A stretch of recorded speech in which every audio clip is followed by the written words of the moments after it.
So hello friends, welcome back to my channel Meenachari creations. ఈ రోజు video వచ్చేసి ప్రెగ్నెన్సీలో ఏంటంటే చాలా మందికి ఫుడ్ క్రేవింగ్స్ అనేవి ఎక్కువగా ఉంటాయన్నమాట. సో దీన్ని ఎలా కంట్రోల్ చేసుకోవాలి అనే దాని గురించి ఈరోజు టాపిక్. సో ఖచ్చితంగా ప్రెగ్నెన్సీలో ఏంటంటే చాలామందికి అంటే హెల్దీ ఫుడ్ తీసుకోవడానికి వాళ్ళకి అస్సలు ఇంట్రెస్ట్ అనిపించదు. సో అన్హెల్దీ ఫుడ్ అని అంటే బయట తీసుకునే జంక్ ఫుడ్, దాని తర్వాత ఇంట్లో కొంచెం మట్టి స్మెల్ ఉంటుంది కదా, మట్టి స్మెల్ చూడడము, దాని తర్వాత తినడము అండ్ చాక్ పీసులు బల్పాలు తినడము, ఇలాంటివన్నీ కూడా ప్రెగ్నెన్సీలో బాగా ఇంట్రెస్ట్ అనిపిస్తూ ఉంటాయి అన్నమాట. మెయిన్గా ఇది ఎందుకు అవుతూ ఉంటుందంటే ప్రెగ్నెన్సీలో హార్మోనల్ ఇన్బ్యాలెన్స్ వల్ల అవుతూ ఉంటుంది అన్నమాట. సో ఇది దాని తర్వాత కొంతమందికి ఏమో బల్పాలు, చాక్ పీసులు, దాని తర్వాత మట్టి ఇలాంటివి తినిపించాలనిపించడమేమో ప్రెగ్నెన్సీలో ఉన్నప్పుడు మనకి ఐరన్ లోపం అనేది వస్తూ ఉంటుంది.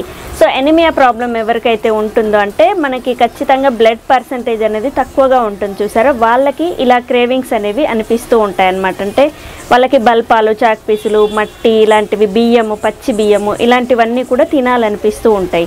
సో మీరు ఒకసారి చెకింగ్ అనేది చేయించుకోండి, బ్లడ్ టెస్ట్ అనేది చేయించుకోండి. దాని తర్వాత మనకి బ్లడ్ ఇంప్రూవింగ్ ఫుడ్ ఐటమ్స్ అనేవి తీసుకుంటే ఈ క్రేవింగ్ అనేది తగ్గుతూ ఉంటుంది.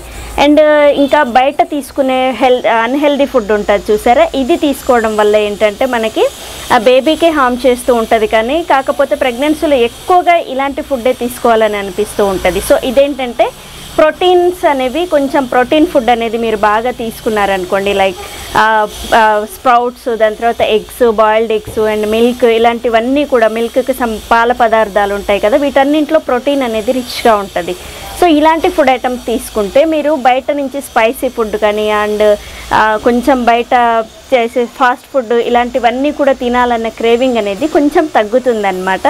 సో ఇలా మనం హెల్దీ ఫుడ్ని, ప్రోటీన్ అండ్ ఐరన్ అనేది ఎక్కువగా పెంచుకుంటే ఆహార పదార్థాల్లో మనకి ఈ క్రేవింగ్స్ అనేవి తగ్గుతాయి. సో ఇది ఒక హెల్త్ ప్రాబ్లం అన్నట్టే. సో నార్మల్ పీపుల్స్కి కూడా అనిపిస్తూ ఉంటుంది బయట ఫుడ్ ఎక్కువ తినాలనేసి, ఎందుకంటే అందులో టేస్టింగ్ సాల్ట్ అనేది వేస్తూ ఉంటారు. దానివల్ల మళ్ళీ కూడా ఆ టేస్ట్ కోసం మనము తినాలనిపించి నార్మల్ పీపుల్స్కి కూడా అనిపించడం కామన్ అనమాట. అండ్ బయట ఫుడ్ అనేది ఎక్కువగా తీసుకోకుండా అప్పుడప్పుడు బాగా అనిపించినప్పుడు తీసుకుంటే పర్వాలేదు, కానీ ఎవ్రీ టైం బయట ఫుడ్ ప్రిఫర్ చేయడం అనేది మంచిది కాదనమాట.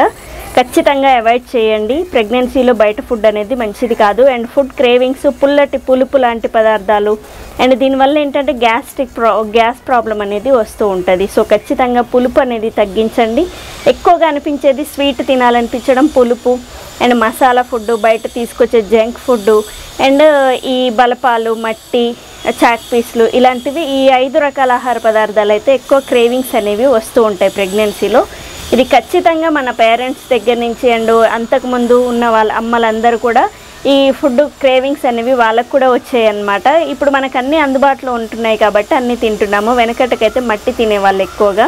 సో ప్రెగ్నెన్సీలో ఈ క్రేవింగ్స్ అనేవి ఇప్పుడే కాదు, ఎప్పటి నుంచో అంటే అందరు తల్లులు ఈ క్రేవింగ్స్ అనేవి ఖచ్చితంగా దీని గురించి అనుకునే ఉంటారు.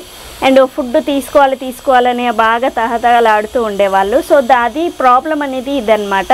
ప్రోటీన్ అండ్ ఐరన్ డెఫిషియన్సీ వల్లనే ఇలా జరుగుతూ ఉంటుంది. సో ఖచ్చితంగా మీరు ఈ 2 రిచ్గా ఉండే ఫుడ్ ఐటమ్స్ తీసుకుంటే మీకు ఈ క్రేవింగ్స్ కూడా తగ్గుతాయి.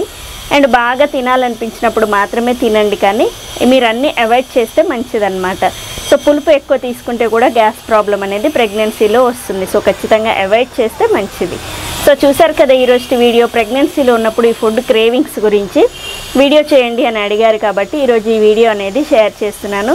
అండ్ మీకు ఇన్ఫర్మేటివ్ అనిపిస్తే సబ్స్క్రైబ్ కూడా చేసుకోండి, ఎందుకంటే మీకు ప్రెగ్నెన్సీ తర్వాత డెలివరీకి కూడా మనకి యూస్ఫుల్ కంటెంట్ అనేది నేను స్ట్రీమ్ మామ్స్ టిప్స్లో చేస్తాను. సో మీకు ప్రెగ్నెన్సీ అండ్ డెలివరీకి సంబంధించిన వీడియోస్ ఉంటాయి కాబట్టి ఈ 2 ఛానల్స్ని మీరు సబ్స్క్రైబ్ చేసుకుంటే మీకు యూస్ఫుల్ అవుతుంది. ఇంకెవరైనా మీకు తెలిసిన వాళ్ళు ప్రెగ్నెన్సీ వాళ్ళు ఉన్నా కానీ వాళ్ళకి షేర్ చేయొచ్చు. సో చూసారు కదా ఈరోజు video, and thank you. Please subscribe my channel Meenachari creations. Thank you.